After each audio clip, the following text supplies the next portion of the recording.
My name is Mike Tippett, and I am with Hughes, and I am privileged to be here with two friends who have been in the retail industry for a number of years, Lynn Loignan and Alan Taylor, and I'm going to allow them to just take a brief minute and introduce themselves. Lynn, we'll start with you. Okay. Good morning, everyone. I have been in retail right out of college, I guess. I worked for a couple of small specialty stores, but the majority of my career I spent at Kohl's.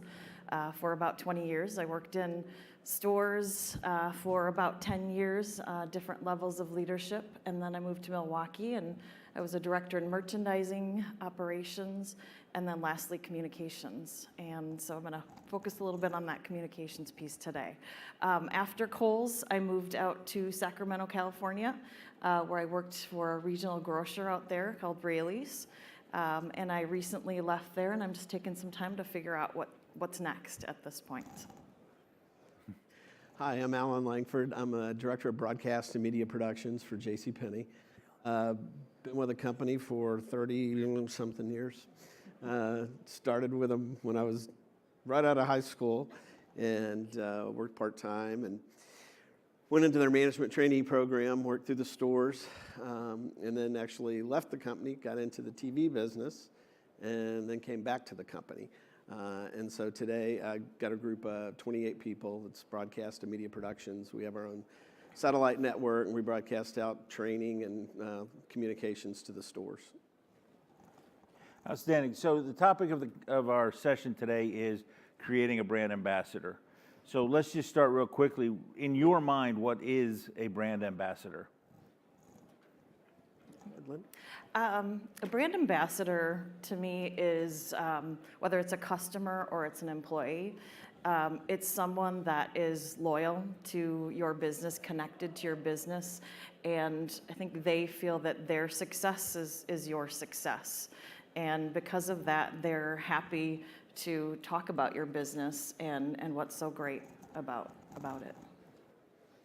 Yeah, I think for our case, I mean, there's all kinds of brand ambassadors. I mean, there's people that actually have paid positions today as brand ambassadors. But I think from what we're talking about is, again, associates, and then those associates making customers brand ambassadors. And it's people that get excited about what you do, about whether that's the brand, whether that's the products. I think that goes for both online and offline both. Mm-hmm.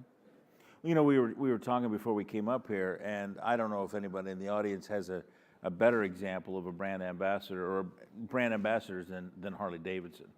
I mean, you know, how would you feel if you had customers that would tattoo JCPenney on their arm, or, you know, buy leather products that had JCPenney written all over them, right? I mean, that's, in my mind, that's a brand ambassador, someone who is a loyal customer for sure, but who is not only willing but proud to say, I shop here, I am integrated here. You know, we talk in today's world about social media, right? We win if somebody says, you know, I just picked up this really cool, whatever it is, and names the brand. We're thrilled, but I think there's a lot to that. Let's start with employees, because in my mind, candidly, it's the employee and then it gets to the customer. How do we go about creating employees as brand ambassadors? What does it take? Alan, I'll toss that one to you first. I think it starts with education. I think it's keeping them informed and letting them know what's going on, both at a company level, trying to be as transparent as you can. Mm-hmm. And that's not always easy, but again, keywords being as you can. And then just informed it down to the product level through product knowledge and letting them, know the benefits, the features of stuff, and what makes those positive experiences. And I would say creating brand ambassadors as employees, what I've found in the different companies that I've worked for is it's different depending on who your employees are and what company you're working for. And I think the most important thing is really understanding what's important to your employees. So having some type of way to get that information through engagement survey, through listening sessions, but really digging in and understanding what they want. And then once you understand what they want, listen and take action on what it is that they want. And then by doing that, they feel that you've heard them. And if you're going to be taking care of them and help them, then they're gonna be loyal to you. All right. By show of hands, how many of you work for a brand that has more than 50 locations? Okay, a few of you. More than 30 locations? Okay. So most of the room, we've got some number of locations. The reason I ask the question is when you are distributed like that, it becomes challenging to get the word out. I can remember the time when you had, the whole train the trainer program. We trained 2 or 3 or 5 at home, a home office. They then took it on the road. And it becomes, of course, a version of the telephone game, right? Whose version at which site, and did they get all of the information? Alan, you've used video for quite a number of years at JCPenney, and I think you brought us a video clip. Yeah. Guys, can we roll that video clip that talks a little bit about how JCPenney uses?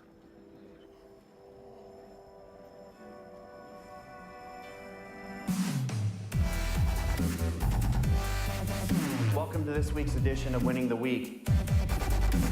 It's great to be with you on another edition of 4C TV. Now let's take a look at our back-to-school set.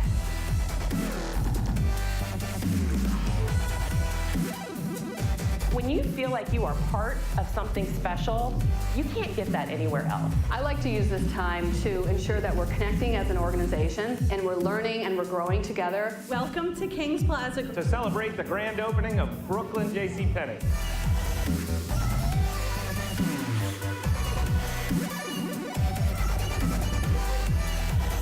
I'm Dawn Atkinson, International Master Artist with Sexy Hair. Thank you for shopping at JCPenney, Miss Orchards. I hope you enjoy your new dress. Thank you. Customers can also earn JCPenney bonus bucks. I like Arizona because it's not always the same thing like every season. We are designing specifically for this Plus customer. The internship is a 10-week program where in the beginning you're really focused on a training. Today I want to wish all of our associates in Bangalore, Delhi, and around the world a happy Diwali. We want to make sure you always have a way to be heard. Hi, I'm Lionel Richie, and I'm here at the JCPenney offices to launch my new home line, Lionel Richie Home.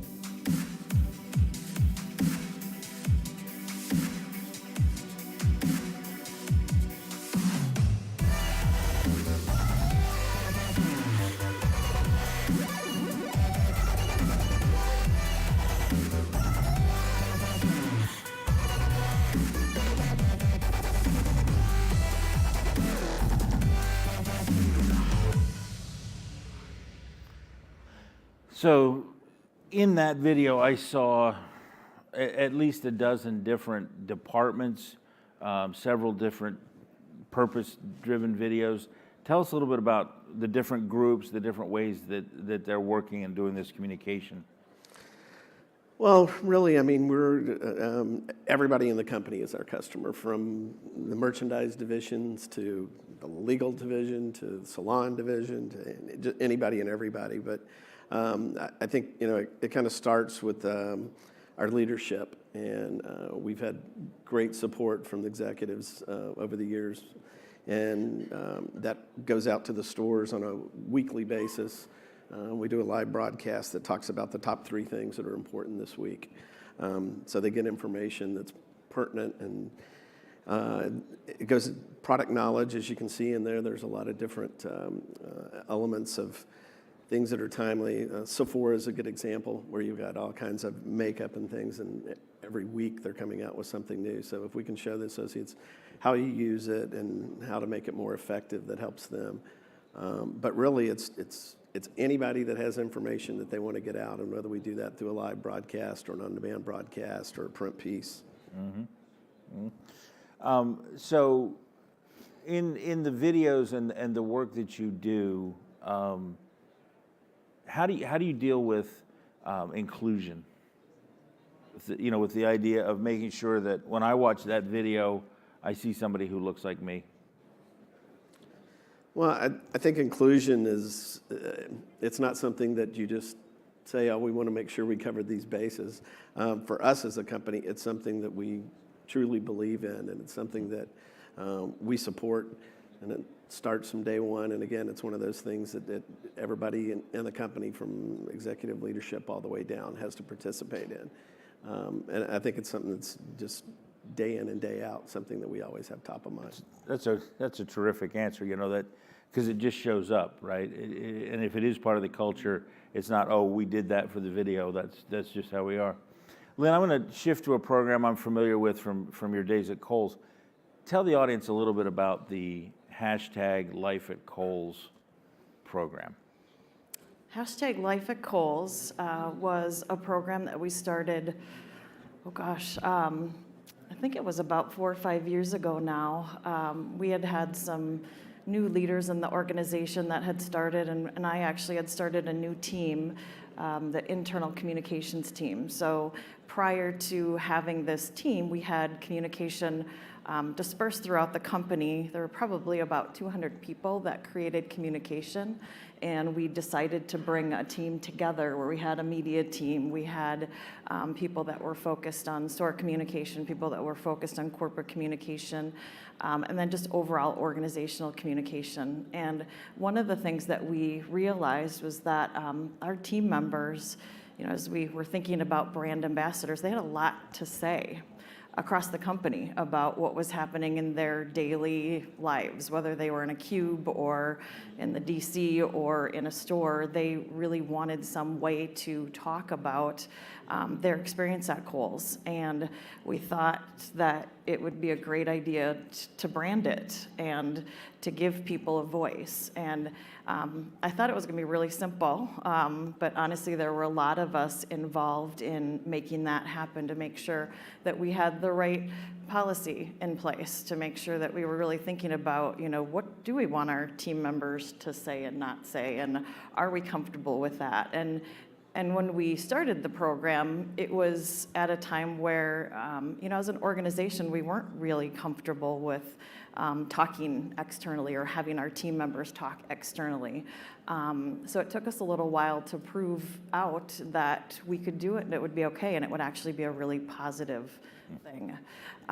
So it grew from, let's have a handful of people start doing it, to everyone across the company.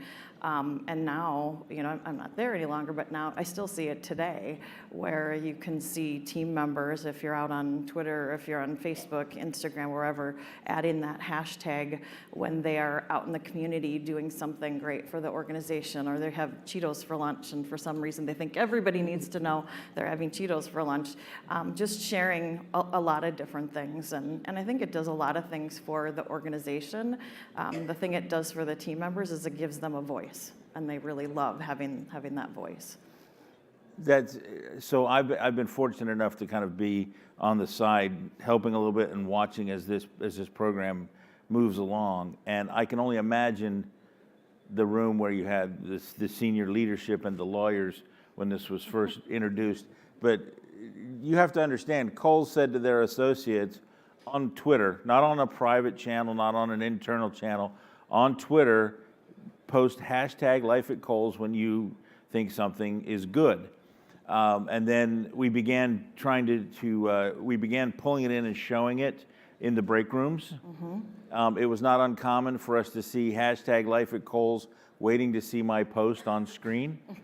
They wanted to kind of see if it really did come through or whatnot. But just think about that step, that leap that it would take to allow the organization to just speak publicly to the brand name. Yeah, to your point, we wanted to reinforce internally. If they weren't on Twitter, Instagram, or wherever and didn't see those things, we wanted them to be able to see it. So we worked with Mike, with Hughes, and we brought in what we called Kohl's TV in our break rooms, which was a 65-inch TV monitor where we had DirecTV in one spot so they could watch their shows, but then we had a lot of communication from all different parts of the organization that we wanted to get to stores, and that was our way to do that.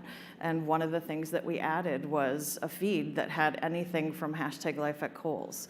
So if someone had posted something, you know, in Sacramento, California, everyone was going to see it on their break room monitor, and they were also going to see it at our corporate offices because we had huge monitors. I can't remember how big that was, but I think we had like 20 monitors all together that we posted what they were saying. Yeah. Externally. We had a really fun discussion when it was decided we wanted we were going to post this at corporate. One of the teams came in and said, "Well, we'll go in, print off the #LifeAtKohl's things that we see on Twitter, and we'll go hang them up on the wall. We'll change them out every couple of weeks." You know, and we all, those of us that had some digital background, all kind of had a chuckle and said, "I got a better idea. How about if we put some screens on the wall and we change them out every few seconds?" And that took off. It was really great. Well, I applaud the Kohl's management team for that, because the other thing, again, as an observer on this, is in the now almost 5 years that it's been going on, there's only been 2 times where we had to go in and pull a post. Mm-hmm. Now, we can't pull it off Twitter, obviously, but we can pull it from showing up on the signage stuff. And one was a gentleman who was just working late at night, and something he thought was funny was not funny. It wasn't malicious. It wasn't anything else. And I think the other one was a typo or something that came out just sounding wrong. Mm-hmm. But to the credit of their employee base, they're being treated like professionals and they're acting like professionals. And I thought it was really, really terrific. Alan, tell me a little bit about, you know, JCPenney has always been known as a place that trains employees day one. You know, the onboarding process. Talk a little bit about what kind of content, what kind of things. How soon in the onboarding process do they see some kind of a welcome or something from the CEO, and then what goes on as they flow through that? Well, it starts day one. When they, especially the things that we go through in the corporate office, like this video, they'll see that the very first thing that they walk in, just to kind of teach them a little bit about the types of communications that we have and how that goes about. But from the onboarding process in the stores, there's a series of videos that they'll watch within those first 2 days that kind of take them through the processes and the different steps. But it's a big part, both from live and on-demand standpoint, once they get a little further down the road. That's great. No, that's great. I think hearing and seeing from leadership is probably the most important thing. It's one thing, first of all, you know, the idea of reading it just is unacceptable to me. I can't think of the word I'd use when they're recording this, but it's just not appropriate. But then seeing it and seeing the passion and seeing the belief from the executive leadership, and I don't mean just the C-suite. I mean, coming all the way down, right? I mean, local regional managers and things. Lynn, as you kind of compare and contrast Kohl's and Raley's and anywhere else that you've had the opportunity to be involved, are there big differences? I mean, does industry mean that you need to communicate differently with employees, or is it fairly universal? You know what? It's interesting. I would say it's the same, but it's different, which the core of it is the same. Like I mentioned before, I think the biggest thing you have to understand when you're developing a communication plan is you need to understand what your team members want. So once you understand that, you build your plan. I think at the end of the day, most people want similar things. They want recognition. They want to be developed. They want communication from their leaders. So I would say a lot of those things are universal. And there might be little things that are different, but I wouldn't say that there are huge things, at least from the few organizations that I've worked with. One thing I'd like to just kind of add on to what you were talking about in regards to video and communication from leaders. I think one of the things that we really found at Kohl's is that and at Raley's is that people wanted to hear from their leadership what was happening with the company. And you had mentioned a few minutes ago when we were chatting before the session, the town halls that we did at Kohl's, where we had our CEO and we broadcast him across the entire organization, and people were able to text their questions in, and they could actually see their questions come up live while he was answering the questions. People loved it when we started doing that. But to your point, it wasn't only the CEO that they wanted to hear from, so we had started to do it in smaller ways with other leaders in the organization as well, because maybe they wanted to hear about marketing and what marketing was doing, or they wanted to hear from product development. And it was amazing once we did that, just how much we felt people were opening up more and asking more questions. They felt like we were open and we were sharing, so it was their opportunity to ask. No, that's fantastic. Just as a note, when we finish up here in a couple more minutes with the dialogue, if you have questions, we've got microphones at both points right here. You can step up and ask any questions that you have about the things. I've always kind of said when I'm communicating or talking about this with employees that there are three things. They want communication, they want recognition, and they want growth. And that's how you keep an employee. And in our industry, with turnover being 50 and 60% at the front lines, it's hard to imagine why that would not be at the top of the executive suite's conversation. Alan, you just welcomed a new CEO at JCPenney. We saw a quick second over there wishing some of your overseas employees a happy holiday. What's been her utilization of employee communication of any kind since joining? First of all, if you're in frontline retail and only have 50% turnover, I want to hire you as an HR guy because that's really, really good. So it's been interesting. To some degree, it might be just a little bit overwhelming for her right now because I don't think she was quite used to the capabilities that we have. So still just trying to get used to that, get feet wet a little bit. But it's going back to what you said a while ago, the associates just crave that information, especially when you have a new leader. What are they like? What are their thoughts? Where are they going to go? What's their strategy? So I think the quicker that you can get out there, and just to have the ability to do stuff. A week ago, something that came up was a hot topic, and we were able to do a live broadcast out to the field within like 2 hours. And she went on and wanted to talk to the folks. So just being able to do that is a big plus. I frequently use the example when I'm talking to people. Imagine you wake up, of course, your CIO and probably CEO got the phone call at 3 a.m. We've had a breach. We've had a security problem, credit card data, whatever the case may be. Well, in exactly 7 hours, the stores are going to open. 10 a.m. on the East Coast, wherever they're going to open. People are going to walk in. They've seen Good Morning America. Oh, no. And they walk up to the cashier. They put their credit card down, and they say to the cashier, saw this thing on Good Morning America. Is my credit card data safe? And the question I always say is, do you want that cashier to say, oh, no? Or do you want that cashier to say, yes, our CEO and CIO gave us a broadcast this morning and told us that they've made the fixes and that this and this, 3 bullets, that's all. And between the time they heard about it and the time you have the infrastructure in place, you can record it and have it there for them to watch before they go on shift. I think that's fabulous. Do we have any questions from the audience for Lynn or Alan? Is there anybody just that we're not getting to your question? Okay. Well, yes, ma'am. If you can shout it loud, I'll take it. If not, we come on up to the microphone. It's a 4 minutes of fame thing too, right? Because this is going live overseas to all of our troops, and there you go. So, I work for ITL, a really small. It's a big company because we have a lot of factories, but our headquarters actually only have about 12 people in each office. Just wondering what you were saying, in terms of internal communication, hearing from the CEO, etc. do you think that applies as well for the smaller companies, or is that more for the bigger ones?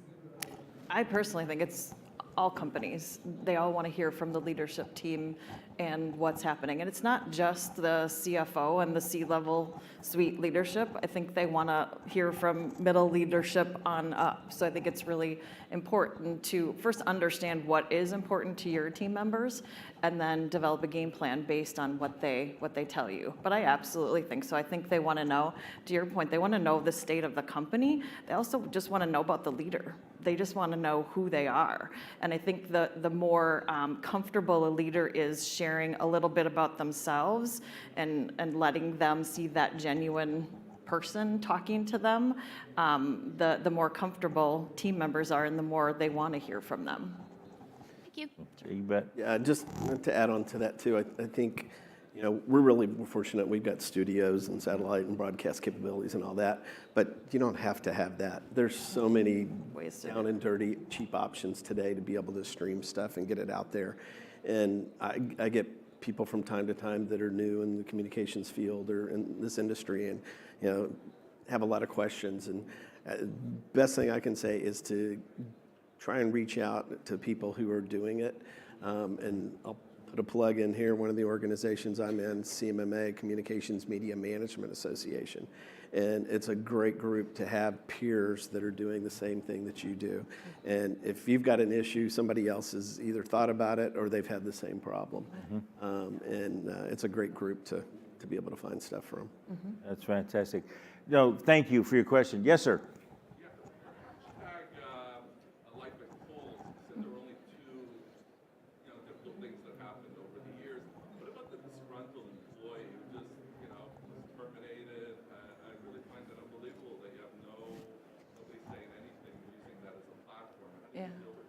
Well, we actually had a few filters that we would use first before we would get to those two that we had. So there were a few more things that if those filters had not been in place would have come through. So we had like filters that would filter for words. So we could select the hot words that we thought we wouldn't want people to see. So all of your 4-letter words and a lot of other words that you don't even want to think about until you get to that point. But we created those filters as well. And we put procedures in place and policies in place as well. And, you know, you're kind of not very smart if you're going to do something like that. It's public. If you're going to say something nasty and you still work for the company, you're kind of putting yourself in a tough position. After you've left, to your point, you can still do it. But we didn't have that many issues, honestly, even after people had left with the company. We could also go and just disable like anything from coming through, to Mike's point, to our channels. So if someone's left the organization and they've got a Twitter account that they've been using, we can block it. So we had a few things in place to make sure. So it wasn't live? It wasn't, no. It would. Right, coming into headquarters and into the stores wasn't. Nope. But it still existed in the Twitter. Sure, yeah, we couldn't prevent that, but we could prevent our team members from seeing it. I have one other question. I saw on your film with JCPenney something about like giving incentives to employees, right, in dollars.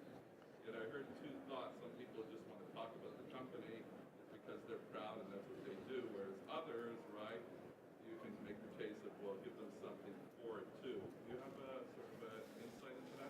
I'm sorry, I missed the first part of the question. Well, whether you give dollars to employees to give them incentives, or whether you just set up something where this is important to you, this is what you'd like to do, and they're proud to do it. You know, is there a balance between the two, or are you actually giving incentives with dollars to some of those employees and some benefits?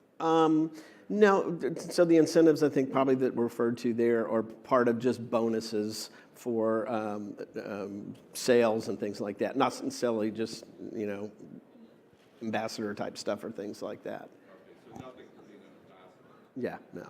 Yeah. Well, listen, our time's up. Lynn and Alan and I will be off to the side of the stage here for a short while things change out in here. But I want to thank Lynn and Alan. Let's give them a round of applause for sharing with us. Thanks.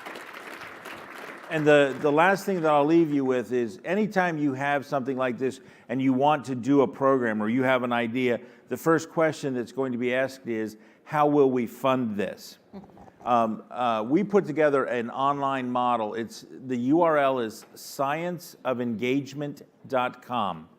Scienceofengagement.com. And there's a questionnaire there that you can use your own data, number of employees and revenues and different things, and you'll come out with a model that you can actually walk in and say, if we can improve employee engagement, we'll see these kind of benefits in sales, we'll see these kind of benefits in turnover, and it'll equate to real dollars, and it'll help you make that case. So hopefully that helps some of you. Again, thank you for joining us, and have a wonderful rest of the NRF experience.